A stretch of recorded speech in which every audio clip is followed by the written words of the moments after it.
এখানে আমের ভর্তা রেডি করতেছি। আর হলো আমগুলো আগে থেকে ভালো করে ছেঁচে নিয়েছি। এখন কাসন্দ দিয়ে এবং চিনি দিয়ে ভালো করে মাখিয়ে ভর্তাগুলো রেডি করে নিব। কি কাসন্দ দিয়ে আমের ভর্তা খেতে কার কার পছন্দ বন্ধুরা, কমেন্টে অবশ্যই কিন্তু জানাবে। আর হালকা একটু লবণ দিয়ে দিচ্ছি, কিন্তু টক জাতীয় খাবারে কিন্তু লবণ দিলে অনেক টেস্ট হয়।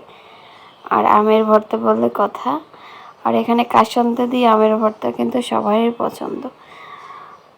দুপুরবেলা এরকম গরমের দিনে টক টক আমের ভর্তা খেতে কিন্তু অনেক মজা। জানি না কে কে পছন্দ করেন, যার যার ভালো লাগে সবাই চলে আসবেন। আর এরকমভাবে আমের ভর্তা খেতে কিন্তু অনেক মজা লাগে। আর চিনি দিলে কিন্তু একটু রসালো হয়ে যায়। এবং কাসন্দ আরেকটু দিয়ে দিচ্ছি, মনে হচ্ছে যে কম হয়েছে, এর জন্য আরেকটু কাসন্দ দিয়ে দিচ্ছি। আর এটা হলো কেনা কাসন্দ। আর গ্রামের কাসন্দগুলো কিন্তু অন্যরকম, সেই কিন্তু মজা হয়েছে। সবাই চলে আসেন।